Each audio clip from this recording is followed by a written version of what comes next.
ಅತ್ಯಂತ ಸಂತೋಷ ಪಡುವಂಥ ದಿನ.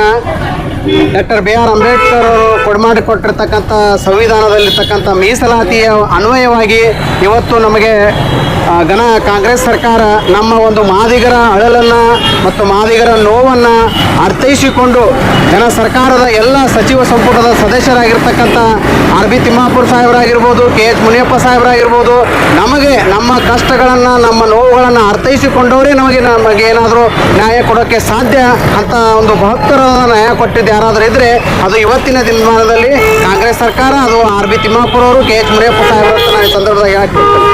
ಇನ್ನೊಂದು ವಿಶೇಷವಾಗಿ ನಾವು ಹೇಳಬೇಕಾಗಿದ್ದು 35 ವರ್ಷಗಳವರೆಗೆ ಸುದೀರ್ಘವಾಗಿ ಹೋರಾಟ ಮಾಡಿ, ಹೋರಾಟದ ಮುಖೇನ ನಾವು ಯಾರಿಗೇನು ಕಾಲು ಬಿದ್ದು ತಗೊಂಡಿಲ್ಲ, ಹೋರಾಟ ಮುಖೇನವಾಗಿ ನಮ್ಮ ಹಕ್ಕನ್ನು ನಾವು ಪಡೆದಿದ್ದೇವೆ ಅಂತಕ್ಕಂಥ ಹೆಮ್ಮೆಯಿಂದ ನಾವು ಮಾದಿಗ ಸಮುದಾಯದವರು ನಾವು ಹೇಳ್ತೇವೆ.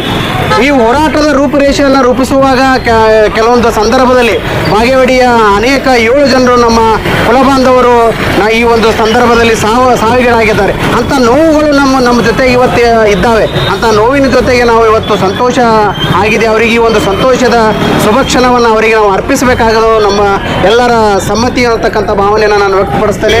ಈ ಹೋರಾಟ ಯಾವಾಗಲೂ ನಮ್ಮದು, ನಾವು ಬಾಬಾ ಸಾಹೇಬ್ ಅಂಬೇಡ್ಕರ್ ಸಿದ್ಧಾಂತದ ಮೇಲೆ ಬದುಕಿದವರು, ಬಾಬಾ ಸಾಹೇಬ್ ಅಂಬೇಡ್ಕರ್ ಕಲ್ಪನೆಯಲ್ಲಿ ಬದುಕಿದವರು, ಹಾಗೆ ನಮ್ಮ ಸಿದ್ಧಾಂತಗಳು ಹಾಗೆ ಇದೆ ಅಂತ ಹೇಳ್ತಾ ನಮಗೆ ಈ ಒಂದು ಶುಭಕ್ಷಣ ನಾವೆಲ್ಲರೂ ಜೊತೆಗೂಡಿ ಒಂದು ಸಂತೋಷ ಕ್ಷಣವನ್ನು ಸಿಹಿ ಹಂಚುವ ಮೂಲಕ ನಾವೊಂದು ಸಂತೋಷವನ್ನು ಆಚರಣೆ ಮಾಡಿದ್ದೇವೆ. ಇದು ಹೀಗೆ ನಮ್ಮ ಜೀವನಕ್ಕೆ, ನಮ್ಮ ಮುಂದಿನ ಪೀಳಿಗೆಗೆ ಒಂದು ಉತ್ತಮ ಭವಿಷ್ಯ ರೂಪಣೆ ಆಗ್ತದೆ ಅಂತ ಭರವಸೆ ಎಲ್ಲ ಹೋರಾಟಗಾರರು ಇದೆ ಅಂತ ಹೇಳ್ತಾ ನಾನು ಮಾತಿಗೆ ವಿರಾಮ ಕೊಡ್ತೀನಿ. ನಮಸ್ಕಾರ. ಜೈ ಭೀಮ್.